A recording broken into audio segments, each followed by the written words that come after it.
Every year, millions of people fast in Ramadan, but not every heart is forgiven.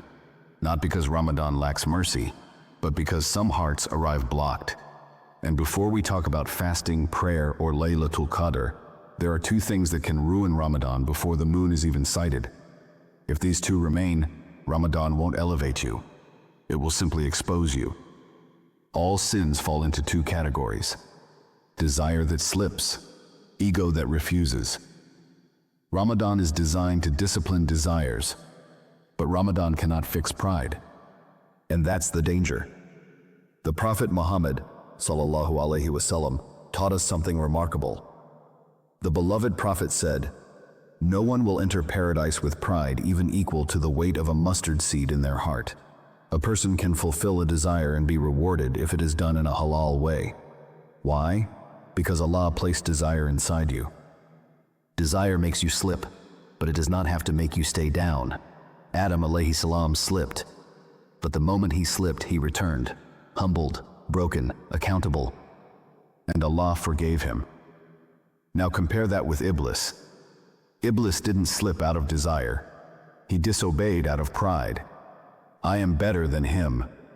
Same disobedience, different heart, and one was forgiven, the other was cursed.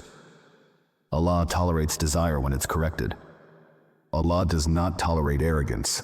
There is a moment before Ramadan where Allah looks at His creation and forgives almost everyone, except one who associates partners with Him, one whose heart is poisoned with grudges, hatred, resentment. Why? Because forgiveness requires humility, and pride refuses to bow. Pride doesn't always announce itself. Sometimes it sounds like, "I'm not apologizing. They were wrong first. They should come to me." Sometimes it shows as rejecting an ayah you don't like, resisting a ruling that challenges your lifestyle, looking down on people you think are beneath you. That's not strength, that's blockage. Ramadan can lift someone who slips, but Ramadan cannot lift someone who refuses to bow. Ask yourself before Ramadan, is there someone I refuse to forgive? Is there truth I refuse to accept? Is there an apology I refuse to give? If yes, that is not strength of personality. That is ego demanding to be crushed. Ramadan doesn't need you to be perfect. It needs you to be humble. Rush the ego.